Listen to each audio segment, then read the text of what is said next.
Tonight, the death toll rises.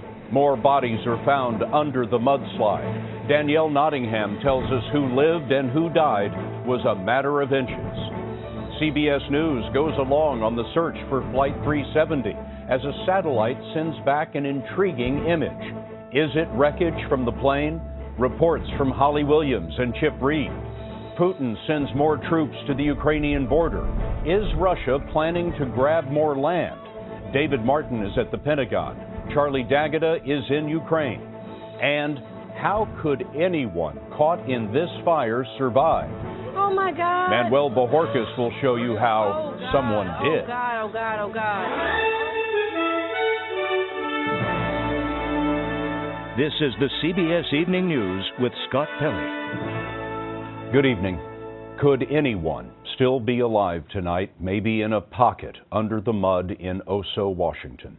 As searchers hold tightly to their shovels, families cling desperately to hope. 5 days after the mudslide wiped out the village north of Seattle, the death toll rose today to at least 24. But dozens of people have yet to be accounted for, and no one has been found alive since Saturday. CBS News correspondent Danielle Nottingham is on the scene for us tonight. Danielle? Scott, there are now 300 responders and volunteers on the scene. They've divided the disaster zone into a grid so they can search each box at least twice. Those who have searched through the mud compare it to freshly poured concrete. It's thick and sticky, making it hard for machines to remove the debris and muck. The best tools are cadaver dogs and bare hands. Dane Bruner saw 3 bodies yesterday. One was about 8 feet down in debris in a house. The other one was about the same, and then the third one was in about 3 feet of dirt and mud. Bruner was looking for his sister Summer. It's believed the car she was driving was swept away by the landslide. If there's a body recovered and there's family members there, they get a chance to do their grieving, and then they're left alone. And then once that's done, then the body's secure, and then the search crews get back in the same area with the cadaver dogs. Loggers have also joined the search. Dan Rakin is the mayor of the neighboring town Darrington. They have the expertise to respond to an event like this. Absolutely. I mean, that is their job every day, is rough terrain, brush, mud, and timber. Sonar devices are on hand, along with cameras and microphones that can be poked into air pockets. Many here are struck by how a distance of just a few feet determined who survived and who was swept away. Linda McPherson was having coffee with her husband Gary. He was pulled out by neighbors, but they could not find his wife. 4-year-old Jacob Spillers was found by rescuers on Saturday. His father and 3 siblings are still missing. Scott, rescuers were hoping to find people buried in their cars. Instead, they're finding vehicles twisted and broken into pieces. And now some officials are admitting they may never find some victims. And the very latest on this on CBS This Morning tomorrow. Danielle, thank you very much. Now to the search the whole world is following for any signs of Malaysia Airlines Flight 370. These images, captured 3 days ago by a French satellite, are getting a lot of attention tonight. They appear to show more than 100 objects in the southern Indian Ocean. That is the end of the route that the Boeing 777 is believed to have traveled before all signs of it were lost. Now, as Holly Williams reports, the challenge is to find those objects to see if they are wreckage from the plane. We flew with a search crew from the New Zealand Air Force today as they combed a 2,000 square mile sector of ocean in their P-3 Orion. Just 500 feet over the water, they worked in 30-minute shifts to scan the sea for anything that might be the wreckage of Flight 370. The pilot spotted a blue object, radioed the news back to base, and a ship was sent to carry out a surface sweep. None of the debris spotted has been linked to the missing jetliner, but Corporal Jesse Lidicote told us he's confident it's only a matter of time. Down here somewhere, and the next 10 days I think are going to be really busy for everyone involved. These new satellite images may help narrow the search. A French satellite found over 100 objects, ranging in size from 3 to 75 feet long, all floating in a 250 square mile area. The team from New Zealand extended their search time today by shutting down one engine to save fuel. But they still didn't have the breakthrough they'd hoped for. There's 240 families, and it's affecting a lot of people, so to come out and put some closure on something for them would be awesome. Holly's joining us in Perth. Holly, I wonder, was there any confirmation of what that blue object was? Well, Scott, an Australian search team went back to check on it and concluded that it was some kind of large marine mammal. That just highlights how tricky this is for the search crews and how lengthy this process could be. Holly Williams, thank you very much, Holly. It is tricky for another reason. These days, there's just so much trash in the sea. Chip Reed is looking into that. Investigators say those satellite images of debris floating in the Indian Ocean might be pieces of Flight 370, but Charles Moore suspects otherwise. I think it's highly likely that it's trash and not evidence of the plane. Moore has been studying ocean trash for nearly 20 years at the Algalita Marine Research Institute in Long Beach, California. The ocean is the distinction of being downhill from everywhere on Earth. So if you are looking to find out where trash comes from, you just have to look to the land. Massive amounts of debris washed into the ocean during the 2011 Japanese tsunami, some drifting as far as California and Oregon, where a 66-foot dock washed up on the beach. Moore says it's possible, but unlikely, that debris from the Japanese tsunami made it to the Indian Ocean. But the 2004 tsunami in Indonesia, which is in the Indian Ocean, is another story. Debris from the Banda Aceh tsunami may easily have gotten to this part of the ocean and could still be floating around out there 10 years later, because plastic is so persistent in the ocean. It doesn't biodegrade, it doesn't rust. All that trash, Moore says, makes the difficult job of finding a plane at sea even harder. It's a nearly unsurmountable problem from my point of view. You've got a situation in which you're looking not for a needle in a haystack, but a needle in a needle factory. You're looking for trash in an ocean full of trash. Moore estimates that there are 200 million tons of debris in the ocean now, Scott, and another 15 million tons being added each year.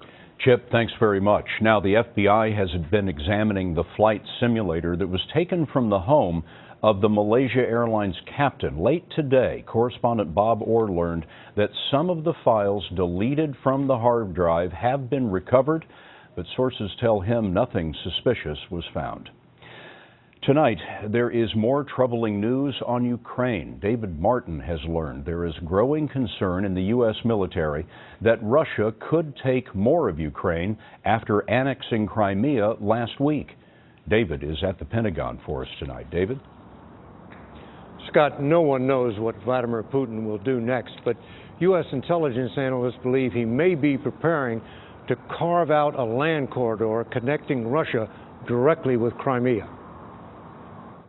Analysts have been watching the buildup of Russian infantry, armored, and airborne units for more than a week and estimate they are positioned to seize 3 cities in eastern Ukraine: Kharkiv, Luhansk, and Donetsk, all of which have a predominantly Russian-speaking population. That would give Putin a direct route by which he could keep his newly acquired province of Crimea resupplied. In a phone conversation, Defense Secretary Hagel asked the Russian defense minister to explain the purpose of the buildup, which Russia officially calls an exercise. He told me that they had no intention of crossing the border into Ukraine. But no one is taking that to the bank. Since Putin is the one calling the shots, and it's unclear what, if any, influence the Russian defense minister will have. David Martin, thanks. So, what does it actually look like on the ground in eastern Ukraine? Well, one of the cities that David mentioned is Donetsk, and Charlie D'Agata is there tonight. Charlie, what do you see? Well, Scott, the scenario in Washington doesn't fit the situation that we've seen on the ground here. Now, we have been to the border outside of Donetsk. We've seen Ukrainian forces digging in. We have seen some Ukrainian military units moving toward the border. It should go without saying we haven't seen any Russians to speak of. But it's worth noting that in this area where there have been several pro-Russian demonstrations over the past few weeks, those have died down in recent days. And that's important because the Russians have always said that if there was a sense that ethnic Russians along this eastern region were threatened, that gives the military the green light to move in. And these demonstrations have died down over recent days. So if that is in any way an indication, a pretext for the Russian military to advance as they did in Crimea, that would not be justified here along the eastern border with Russia. Charlie D'Agata in Donetsk, where things seem calmer than before. Charlie, thank you. President Obama urged Europe to stand united against Russia's aggression in a speech he delivered in Brussels today. This is not another Cold War that we're entering into. After all, unlike the Soviet Union, Russia leads no bloc of nations, no global ideology.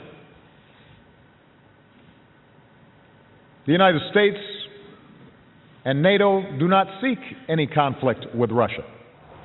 Before that speech, the president visited Flanders Field, the burial ground for hundreds of Americans killed during World War I. This is the 100th anniversary of the start of what was supposed to be the war to end all wars. Tonight, Egypt's military chief resigned so he can run for president. General Abdel Fattah el-Sisi led the military coup last summer that ousted Egypt's first elected president, Mohamed Morsi. Well, today, Morsi's supporters fought police in several cities. One student was killed. Today, the Obama administration extended the deadline for signing up for health insurance online. Here's Wyatt Andrews on whether the extension applies to you. The extension of the Obamacare deadline applies to people in line on the healthcare.gov website, specifically consumers who tried to enroll but did not complete the process by March 31st. That is this Monday. Just 2 weeks ago, Health and Human Services Secretary Kathleen Sebelius had called March 31st a hard deadline. But there is no delay beyond March 31st. The extension was caused by the last-minute crush of applicants. Healthcare.gov, which crashed at launch last October, had 2.3 million visitors in the last 2 days, and officials are concerned it could fail again. Alexa Stewart of Maryland told us she wanted insurance, but waited till the end to save money. I felt like I had to pay something immediately, so I didn't feel financially stable in order to make that jump. So you were delaying what might be your first payment? Correct.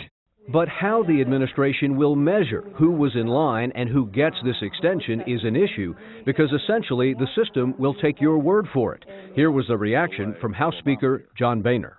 Another deadline made meaningless. The administration is now resorting to an honor system to enforce it.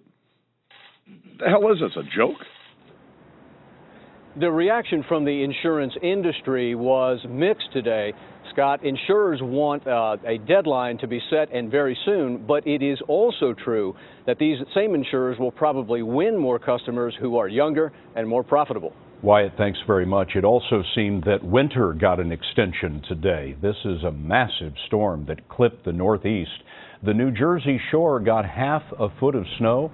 There was a blizzard on Cape Cod in Massachusetts with up to 10 inches of snow and howling gale force winds. There was a ruling today on whether college athletes may unionize. Wrongly convicted, she's tasting freedom for the first time in 30 years. And a dramatic rescue in the nick of time when the CBS Evening News continues.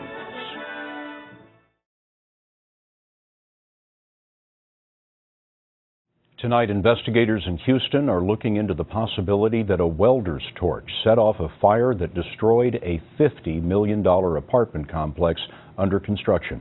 A remarkable rescue was captured on tape by workers in an office across the street. Here's Manuel Bojorquez. High winds quickly pushed the fire through the nearly completed apartment complex. That man trapped on a fifth-floor balcony was construction worker Curtis Reesig. Oh, my God.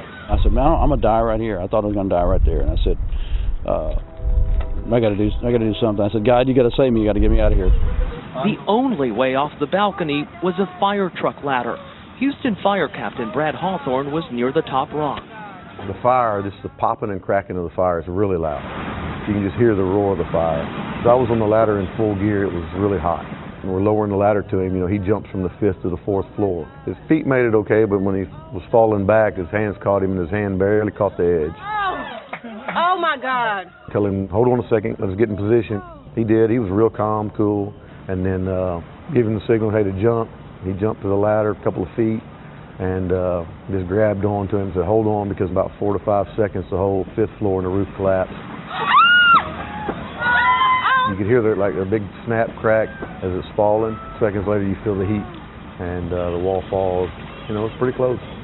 The two men later posed for this picture, a brief celebration before both returned to work. Manuel Bojorquez, CBS News, Houston. Our Boston station, WBZ, is reporting that 2 firefighters have been killed today as they battled a 9-alarm fire in the Back Bay. More than a dozen people were taken to hospitals. The fire started in the basement of a brownstone and quickly spread through all 4 stories. There is no word yet on the cause. And we will be right back.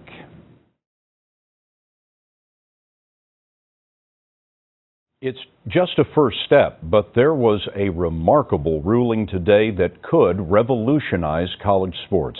A regional director of the National Labor Relations Board ruled that football players who receive full scholarships qualify as employees and may legally unionize. The case stems from Northwestern University in Chicago, and Dean Reynolds is there. Northwestern University quarterback Kane Coulter led the effort to have college athletes treated as school employees. We need the same protections that they get. Right now, we're not receiving them, so you have to think down the line. You know, these are our lives, and we want to make sure that we're protected. Among the demands put forward by the College Athletes Player Association, guaranteed coverage for sports-related medical expenses, fewer full contact practices to limit injuries, and allowing players to be paid for making commercials. In his 24-page decision, Peter Orr of the National Labor Relations Board said the players who receive athletic scholarships fit the definition of employees.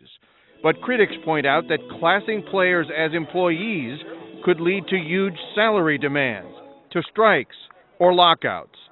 The NCAA said it was disappointed by the ruling. We frequently hear from student athletes across all sports that they participate to enhance their overall college experience and for the love of their sport, not to be paid. Now, this was a decision by one regional regulator, Scott, and because the NLRB does not have jurisdiction over public universities, the ruling applies only to private schools like Northwestern. Northwestern says it plans to appeal to the full board in Washington, and it has until April 9th to do it. Dean Reynolds in our Chicago newsroom. Dean, thanks very much. In Chicago, security video out today shows the moment that a train crashed early Monday morning.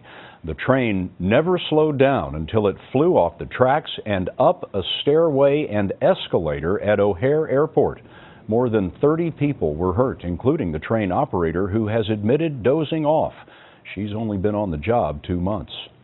The justice system unjustly took more than 30 years of her life, but she never lost hope, and her story's next.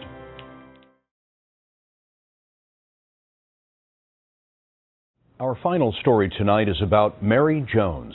She's in her 70s, but she just began a new life. She was released from prison this week after serving more than 3 decades behind bars for a crime she didn't commit. Ben Tracy has her story. I just knew in my spirit that it wasn't right. And I knew that God was going to open doors, in His time. 32 years ago, Mary Jones fell in love with a man named Mose Willis.